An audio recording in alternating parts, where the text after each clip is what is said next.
Hello दोस्तों, Parveen Bharat English school में आपका स्वागत है। कैसे हो आप लोग? आई होप आप लोग अच्छे होंगे। आज हम पढ़ेंगे विषय बायोलॉजी क्लास 12 का। चलिए शुरू करते हैं। हमारा पहला प्रश्न है कि प्याज में परागण होता है। ऑप्शन ए पत्तियों द्वारा, बी परकन द्वारा, और सी बीज द्वारा, और डी बल्ब द्वारा। तो इसका राइट आंसर होगा ऑप्शन नंबर डी। प्याज में जो परागण होता है किसके द्वारा होता है? बल्ब द्वारा होता है। इसका राइट आंसर डी। अगला प्रश्न है कि निम्न में से कौन उभयलिंग प्राणी है? निम्न में से कौन उभयलिंग प्राणी है? ऑप्शन ए मुर्गी, ऑप्शन बी सांप, ऑप्शन सी ए और बी दोनों, और ऑप्शन डी केचुआ। तो इसका राइट आंसर क्या होगा? इनमें से कौन उभयलिंग प्राणी है? केचुआ। Option number D. कि कोनिडिया किसकी अलैंगिक संरचना है? कोनिडिया जो है वो किसकी संरचना है? ऑप्शन ए है क्लेमाइडोमोनास का, ऑप्शन बी वोक्स का, ऑप्शन सी पेंसिलियम का, और ऑप्शन सी साइपोरोगिरा का। तो इसका right answer option number C Penicillium का। अगला प्रश्न कि आवर्त बीज पौधे के भ्रूण कोश में गुणसूत्र की सूत्र गुणता क्या होती है? Option A n, option B 3n, option C 2n, option D A और बी दोनों। इसका right answer option number B 3n जो होता है आवर्त बीज के भ्रूण कोश गुणसूत्र की सूत्र गुणता होती है। प्रश्न संख्या 5, दोहरा निषेचन किसकी विशेषता है? जो दोहरा निषेचन है वो किस चीज की विशेषता है? ऑप्शन ए द्विबीजपत्री एवं एक बीजपत्री सभी आवृत बीजों का, ऑप्शन बी सभी अनावृत बीजों का, ऑप्शन सी फेनेरोक्स का, ऑप्शन सी सिप्रोफेप्टी का। इसका राइट आंसर ऑप्शन नंबर ए द्विबीजपत्री एवं एक बीजपत्री सभी आवृत बीज का।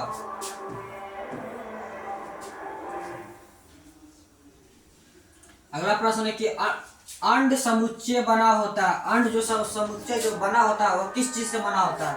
ऑप्शन ए अंड तथा एनीपोडस से, ऑप्शन बी ध्रुव के केंद्रीय से, ऑप्शन सी अंड तथा सीनर्टर से, ऑप्शन डी अंडाशय का।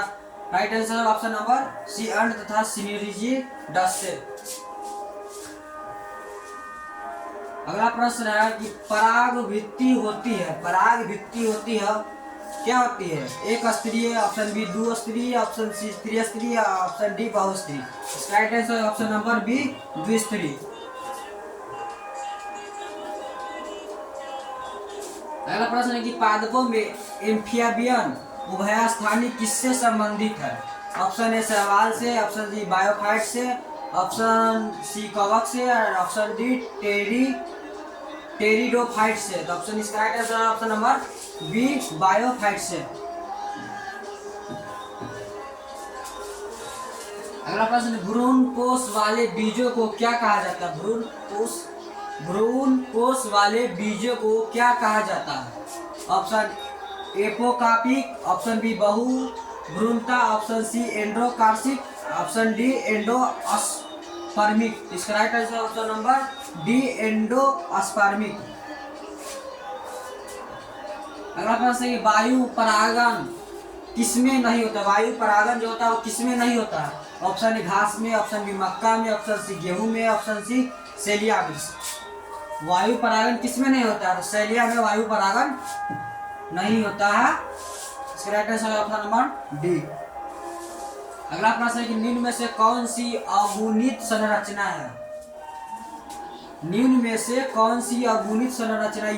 ऑप्शन ए युग्मज, ऑप्शन बी अडाणु, ऑप्शन सी युग्मक, और ऑप्शन डी बी और सी दोनों। इसका राइट आंसर क्या होगा? अडाणु और युग्मक क्या है? अगुणित संरचना। इसका right answer option number D हो जाएगा, अडाणु और युग्मक। अगला प्रश्न है गर्भाशय किससे संबंधित है? गर्भाशय जो है वो इसमें से किससे संबंधित है? ऑप्शन ए नर जन तंत्र से, मादा स्त्री जनतंत्र से, ऑप्शन है पादप जनतंत्र से, और ऑप्शन डी इनमें से सभी से। गर्भाशय क्या किस चीज है? गर्भाशय मतलब क्या हुआ? मतलब जन्म देती गर्भावस्था क्या और कौन होती है, स्त्री होती है पुरुष होती है, स्त्री है। ये ऑप्शन नंबर क्या होगा, ऑप्शन नंबर बी इसका राइट आंसर हो जाएगा। गर्भाशय किससे संबंधित है, मादा स्त्री जनतंत्र से संबंधित है। अगला प्रश्न है कि 400 शुक्राणु को निर्माण में कितने द्वितीयक शुक्राणु कोशिका की आवश्यकता होगी। इसका राइट क्या होगा, कह रहा है कि क्या 400 शुक्राणु को निर्माण में कितने द्वितीयक शुक्राणु कोशिका की आवश्यकता पड़ेगी। इसका right answer option number B 200 शुक्राणु को, 400 शुक्राणु निर्माण की द्वितीयक शुक्राणु को कोशिका की आवश्यकता होगी। अगला प्रश्न है किससे विकसित शुक्राणु को पोषण मिलता है। ऑप्शन ए इंट्रेस से, ऑप्शन बी सिमरोटोगेनिया से, ऑप्शन सी स्पिरोसोमिटी से, ऑप्शन सी सिट्रॉयल सेल से। इसका right answer option number B सिट्रॉयल सेल से। अगला प्रश्न किसके भ्रूण में पराजीवी की तरह पोषण होता है। किसकी भ्रूण में पराजीवी की तरह पोषण होता है। ऑप्शन ए है पक्षी में, ऑप्शन बी उभयचर में, ऑप्शन सी सरीसृप में, ऑप्शन डी स्तनधारी में। इसका राइट आंसर होगा ऑप्शन नंबर बी स्तनधारी में होता है, जो है भ्रूण में पराजीवी की तरह पोषण होता है। अगला प्रश्न है कि अंडोत्सर्जन के बाद अंडाशय का कौन सा भाग अंतःस्रावी ग्रंथि जैसा कार्य करता है। अंडोत्सर्जन के बाद अंडाशय का कौन सा भाग अंतःस्रावी ग्रंथि जैसा कार्य करता है। Option A stroma, option B germinal epithelium, option C vitelline झिल्ली, ऑप्शन डी पुटीक कोशिका। इसका right answer option number D पुटीक कोशिका। अगला प्रश्न है कि एक शुक्राणु को सीधा अंडाणु में प्रवेश कराने की विधि क्या है। एक शुक्राणु को सीधे अंडाणु में प्रवेश कराने की विधि क्या है। ऑप्शन ए है ET, option B ICSI, option C है GIFT, ऑप्शन डी ZIFT। इसका right answer option number B ICSI। करा कि एमिनियोसेंटेसिस से एक प्रक्रिया है। एमिनियोसेंटेसिस एक प्रक्रिया है।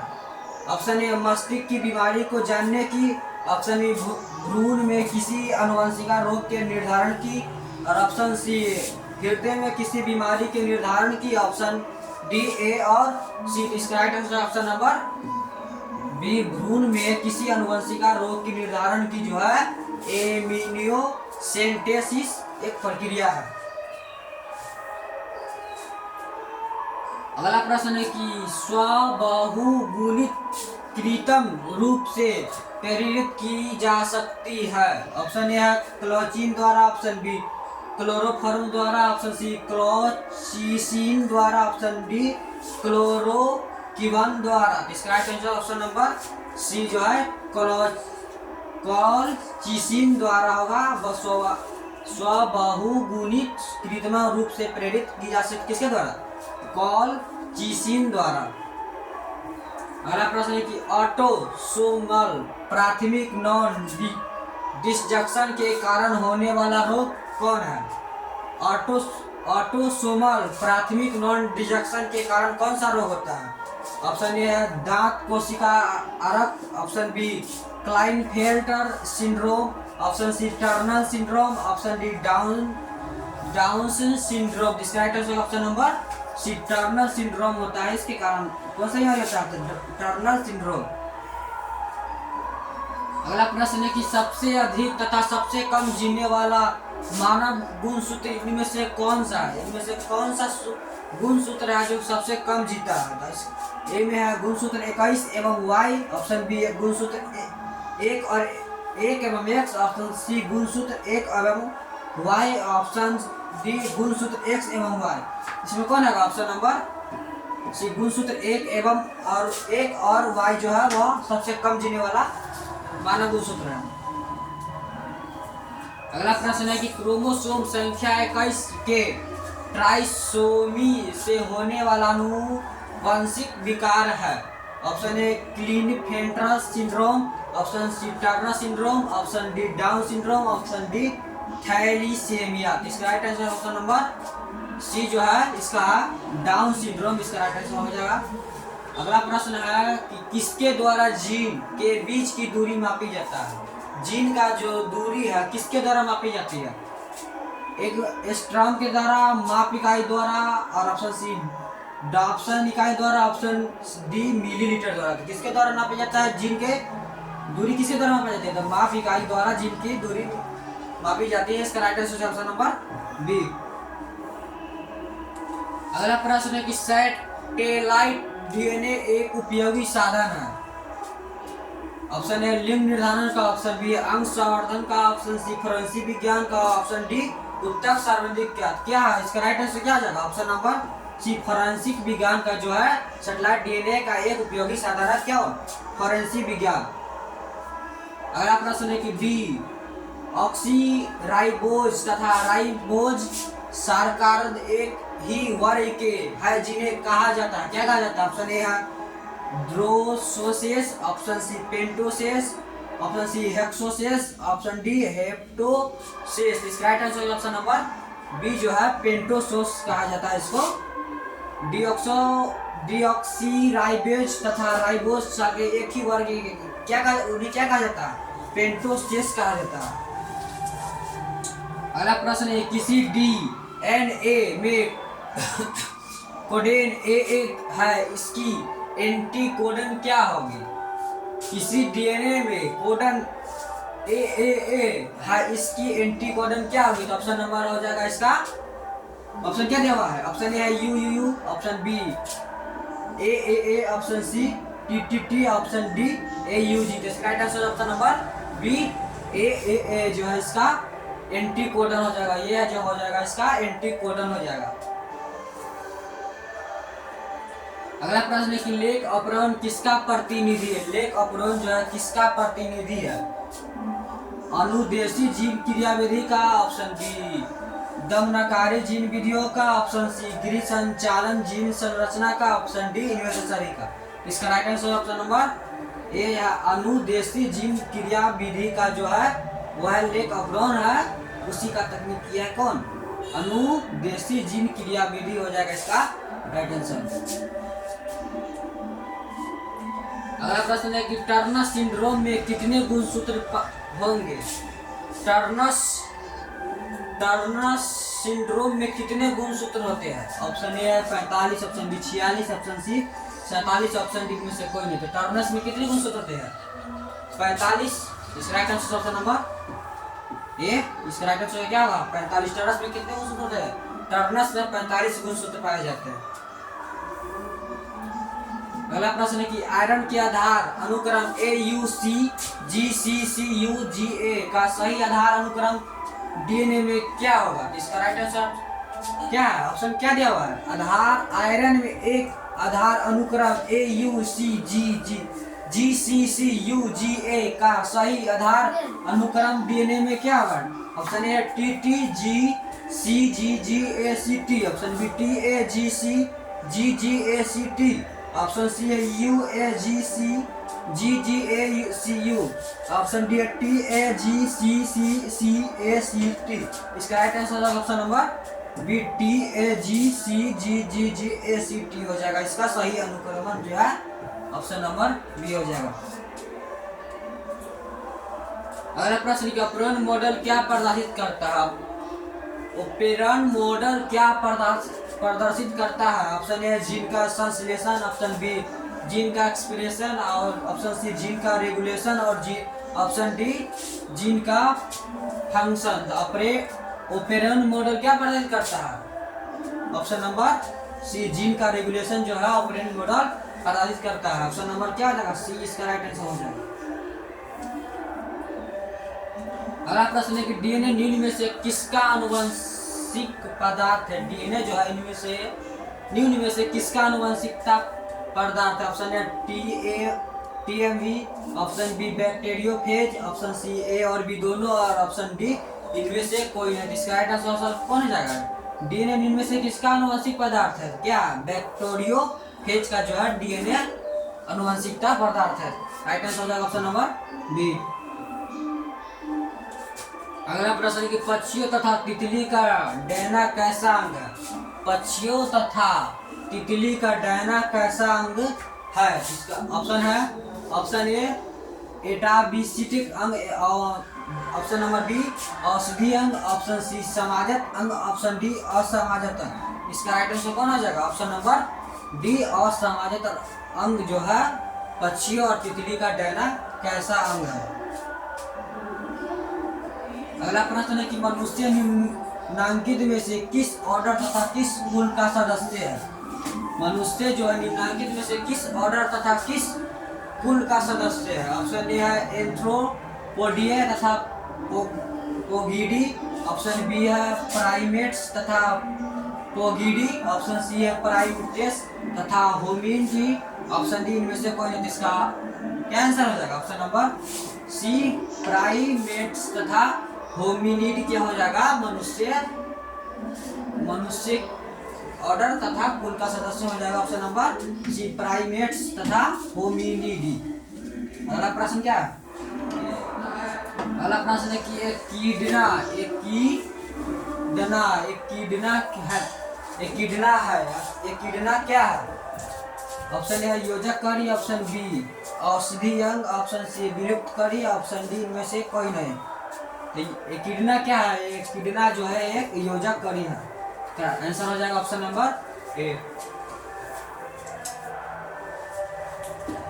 डोडो है। डोडो क्या है? डोडो क्या है? ऑप्शन ए विलुप्त प्रजाति है, ऑप्शन सी बी संकरग्रस्त प्रजाति, ऑप्शन सी अपचितग्रस्त प्रजाति, ऑप्शन डी में से कोई नहीं। जिसका डोडो क्या है? डोडो एक विलुप्त प्रजाति है। जिसका राइट आंसर हो जाएगा ऑप्शन नंबर ए। अगला प्रश्न है कि वायुमंडल निम्नलिखित में से किस मिश्रण से बना हुआ था? वायुमंडल जो है वह किस मिश्रण से बना हुआ था? ऑप्शन ए है CHOONH से, और ऑप्शन बी CHNH2O जलवाष्य से, ऑप्शन सी CHNHCOH से, और ऑप्शन डी HCO2 से, H2O से, और NH से। इसका वायुमंडल किस चीज से बना था? ऑप्शन नंबर बी CH से, NH से और H2O से जलवाष्य से वायुमंडल बना था। अगला प्रश्न है कि बूंद संक्रमण क्या है? ऑप्शन नंबर बूंद संक्रमण क्या है? ऑप्शन ए है syphilis, option B tetanus, option C typhoid, और ऑप्शन डी निमोनिया। बूंद संक्रमण क्या है? बूंद संक्रमण निमोनिया है। इसका राइट आंसर हो जाएगा ऑप्शन नंबर डी। अगला प्रश्न है भोजन की विषाक्तता किनके कारण होती है? ऑप्शन ए राइजोबियम के द्वारा, और एजोबैक्टर के द्वारा, ऑप्शन सी लैक्टोबैसिलस के द्वारा, और ऑप्शन डी क्लोडिस्ट्रियम के द्वारा। तो इसका राइट आंसर हो जाएगा ऑप्शन नंबर डी जो है हो जाएगा क्लोडिस्ट्रियम के द्वारा। अगला प्रश्न है कि इनमें से कौन सी बीमारी प्रत्युजर के द्वारा उत्पन्न होती है?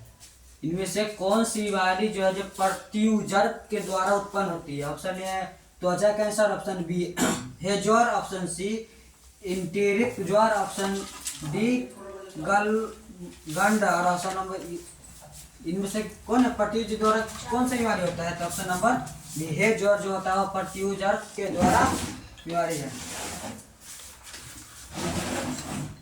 अगला प्रश्न है कि है फीवर किससे होता है?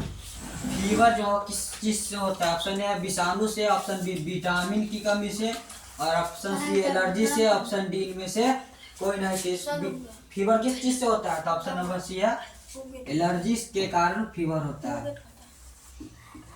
अगला प्रश्न है कोशिका संवाहित रोग प्रतिरोधी किसके कारण होता है?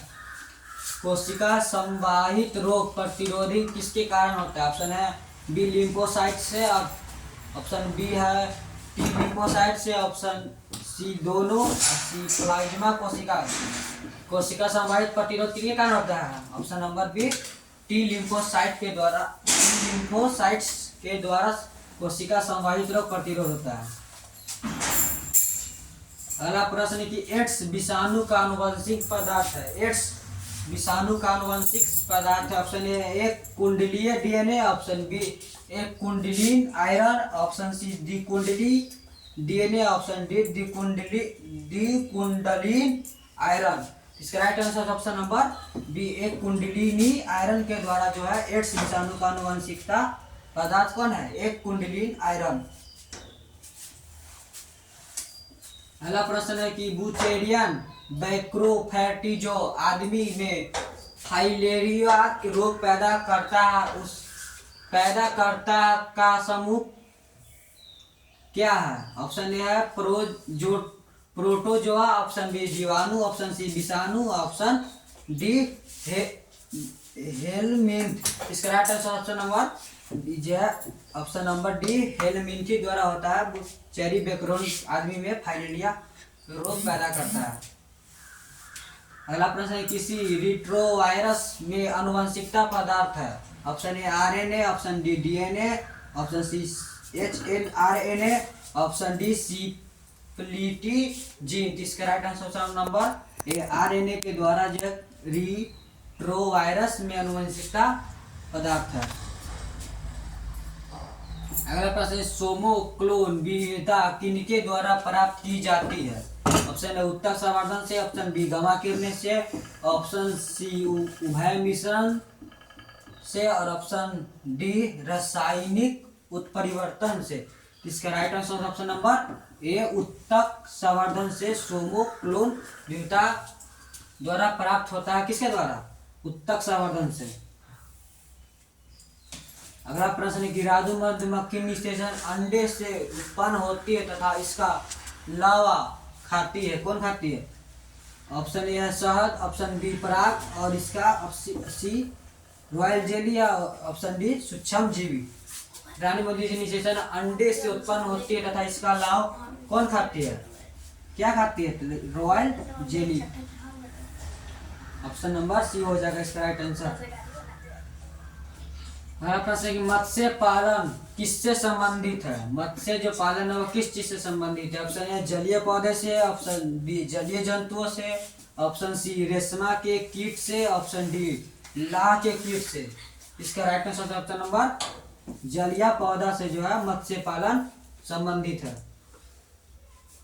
अगला प्रश्न है कि विषाणु मुक्त पौधे किसके द्वारा प्राप्त हो सकता है। विषाणु मुक्त पौधा किसके द्वारा प्राप्त हो सकता है। ऑप्शन ए भ्रूण विकास, ऑप्शन बी बीजोतक संवर्धन, ऑप्शन सी प्रोटोप्लास्ट संवर्धन, ऑप्शन डी परागकोश संवर्धन। इसका right answer option number B बीजोतक संवर्धन द्वारा विषाणु मुक्त पौधा प्राप्त हो सकता है। अगला प्रश्न ग्लूकोज को अल्कोहल में बदलने वाला एंजाइम है। ग्लूकोज को एल्कोहल में बदलने वाला एंजाइम है। ऑप्शन है यूरेटेज, option B lipase, option C zymase, option D diastase. इसका right answer option number C zymase द्वारा ग्लूकोज को अल्कोहल में बदला जाता है। अगला प्रश्न है कि अपशिष्ट जल के बीओडी का अनुमान किनके मात्रा को मापकर लगाया जाता है। ऑप्शन ए ऑक्सीजन के खपत, और ऑप्शन बी ऑक्सीजन के निकास, ऑप्शन सी जैव न्यूनीकरण कार्बनिक पदार्थ, ऑप्शन डी कुल जैविक कार्बनिक पदार्थ। अपशिष्ट जल का बीओडी का अनुमान किसके द्वारा आपको लगाया जाता है। ऑप्शन नंबर हो जाएगा ए ऑक्सीजन की खपत के द्वारा अनुमान लगाया जाता है। राइट आंसर ऑप्शन नंबर ए। अगला प्रश्न है कि कौन जैव उर्वरक है। कौन जैव उर्वरक है। ए माइक्रोराइज, ऑप्शन बी नाइट्रोजन स्थिरीकरण जीवाणु, ऑप्शन सी नाइट्रोजन स्थिरीकारक संयोजनी जीवाणु, ऑप्शन डी उपयुक्त सभी। इसका right answer option number D हो जाएगा, इनमें से सभी जैव उर्वरक है। अगला प्रश्न है कि नाइट्रोजन स्थिरीकरण के योग्य जीवाणु है। नाइट्रोजन स्थिरीकरण के योग जीवाणु है। ऑप्शन ए है azotobacter, option B clostridium, option B bacillus, option D rhizobium. इसका right answer option number B clostridium हो जाएगा। नाइट्रोजन का स्थिरीकरण कौन होगा, क्लोस्ट्रीडियम। अगला प्रश्न है कि निम्नांकित में कौन सा प्रतिबंधन एंजाइम नहीं है। निम्नांकित में से कौन सा प्रतिबंधन एंजाइम नहीं है। Option A ECORI, option B BMHI और ऑप्शन सी हिंदी 3 और option D pectinase. Right answer option number D pectinase. अगला प्रश्न है कि आनुवंशिक अभियांत्रियों में प्रतिजैविक बीजों को प्रयुक्त किया जाता है। ऑप्शन ए स्वस्थ संवाहकों के चयन में, ऑप्शन बी चयन यौगों को वर्णक के रूप में, ऑप्शन सी संवर्धन के संक्रमण के मुक्त कराने के लिए, ऑप्शन डी ए और सी दोनों। तो इसका क्या हो जाएगा ऑप्शन नंबर डी चयन योग वर्णक के रूप में होगा अनुवंशिका अभियांत्रियों को प्रतिजैविक किया जाता है। अगला प्रश्न है कि निम्नांकित में प्लाज्मा कौन है। निम्नांकित में प्लाज्मा कौन है। Option A BAMHI, option B ECORI, option C PBR 322, option D हिंदी 3। इसका right answer option number PBR 322 निम्नांकित में प्लाज्मा नहीं है। अगला प्रश्न है कि पूर्ण योगज DNA टीके क्या है। पूर्ण योगज DNA टीके क्या है। ऑप्शन ए है immunogenic lipid, option B immunogenic अम्ल, option C immunogenic protein, option D exogenic protein. इसका option number C immunogenic protein जो है पूर्णयोग DNA के टीके हैं। अगला प्रश्न है कि tDNA किसमें पाया जाता है। tDNA किसमें पाया जाता है। ऑप्शन ए TI प्लाज्मा में, ऑप्शन बी फेजामिड में, option C PBR 322, option D PUC 18। इसका राइट आंसर ऑप्शन नंबर हो जाएगा इसका ए TI प्लाज्मा में कौन है tDNA पाया जाता है। अगला प्रश्न है कि जेनेटिक इंजीनियरिंग में इस्तेमाल होने वाला पहली प्रतिबंधक एंजाइम का नाम क्या था। Option A ECORI, option B हिंदी 2 और ऑप्शन सी ECORI और ऑप्शन डी इनमें से कोई नहीं थे। जनरल इंजीनियरिंग में इस्तेमाल होने वाला पहली प्रतिबंधक क्या था ECORI था। ऑप्शन नंबर ए हो जाएगा राइट आंसर। हिंदी डबल। अगला प्रश्न है कि एक ट्यूमर उत्प्रेरक प्लाज्मा जिसका व्यापक रूप क्या है। एक ट्यूमर उत्प्रेरक प्लाज्मा जिसका व्यापक रूप क्या है। ऑप्शन है 42 फ्लोरेंसी, option B agrobacterium, option number B है agrobacterium tumefaciens, option C staphylococcus aureus, option D इक्लोई। इसका right answer option number D हो जाएगा एग्रोबैक्टीरियम ट्यूमीफेसिस। डी हो जाएगा।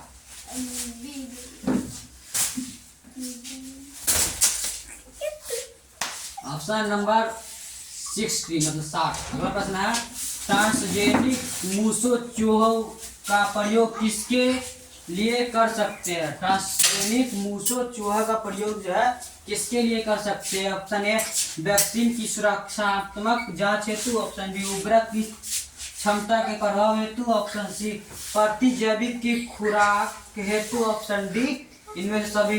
कौन ट्रांसजेनिक मूसों का प्रयोग किसके लिए किया जाता है। वैक्सीन की सुरक्षात्मक जांच हेतु किया जाता है। अगला प्रश्न है कि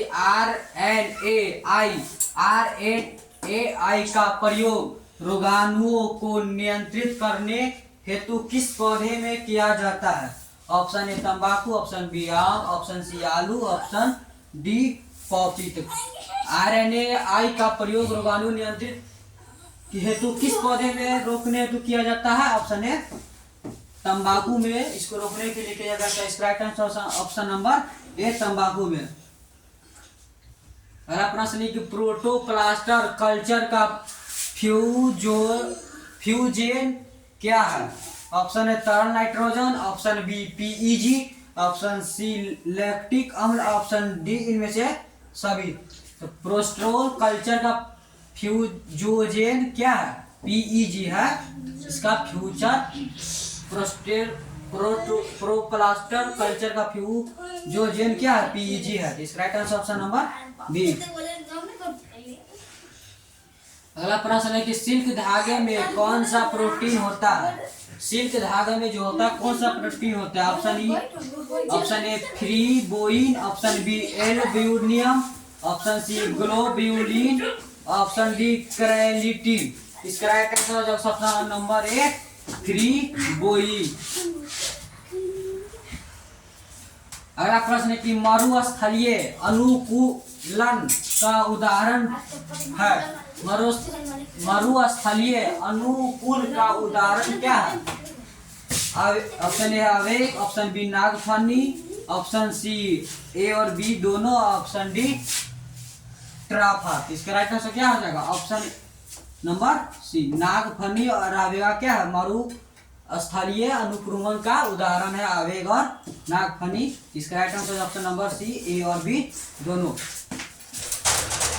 अगला प्रश्न है कि शैलक्रम होता है। शैलक्रम होता है, शैलक्रम क्या होता है? ऑप्शन नंबर ए है जीवहरित, ऑप्शन बी नगन चट्टानी प्रदेश, option B, option C A और बी दोनों, ऑप्शन डी शैवालित।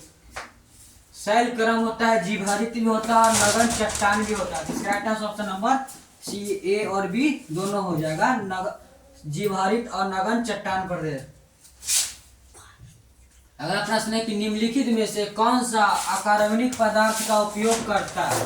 निम्नलिखित में से कौन सा अकार्बनिक पदार्थ का उपयोग करता है? ऑप्शन ए है सोपोसी, ऑप्शन बी मित्रोपजीवी मित्रजीवी, ऑप्शन सी विषम पोषी, ऑप्शन डी अपघटन। इसका राइट आंसर हो जाएगा ऑप्शन नंबर ए सोपोसी जो होता है वह कार्बनिक पदार्थ का उपयोग करता है। अगला प्रश्न है कि कौन सा पिरामिड कभी उल्टा नहीं होता? कौन सा पिरामिड जो है वो कभी उल्टा नहीं होता है? वह जीव भार का, ऑप्शन बी ऊर्जा का, ऑप्शन सी संख्या का, ऑप्शन डी आकार का। तो ऑप्शन नंबर क्या हो जाएगा? ऑप्शन नंबर बी जो है ऊर्जा कभी उल्टा होगा नहीं ना होगा। क्या कह रहा है? पिरामिड का अभी उल्टा नहीं होगा। तो ऑप्शन नंबर बी ऊर्जा का कभी उल्टा नहीं होगा। अगला प्रश्न है कि मानव अभयारण्य अवस्थित है। मानव अभयारण्य कहाँ अवस्थित है? ऑप्शन ए है असम में, ऑप्शन बी बिहार में, ऑप्शन सी गुजरात में, ऑप्शन डी राजस्थान में। तो मानव अभयारण्य कहाँ अवस्थित है? असम में। तो इसका राइट आंसर हो जाएगा ऑप्शन नंबर ए असम में है मानव अभयारण्य अवस्थित है। अगला प्रश्न है कि निम्नलिखित में से कौन सा एक व्यवस्थित कीटनाशक है? ऑप्शन ए एड्रीन, option B Furadan, option C मैथिलियम, ऑप्शन सी पैराथियोन। इसका right answer option number B हो जाएगा फुराडेन। अगला प्रश्न है कि वायुमंडल के निचले भाग से शिखर तक वायु स्तंभ कॉलम में ओजन की मोटाई किस इकाई में मापी जाती है? इसका ऑप्शन है ऑप्शन ए डावसन इकाई से, ऑप्शन बी अरब इकाई से, ऑप्शन बी पास्कल इकाई से, ऑप्शन डी इनमें से कोई नहीं। इसका right answer option number Dawson इकाई। वीडियो अच्छा लगा तो लाइक सब्सक्राइब शेयर जरूर कीजिएगा। धन्यवाद।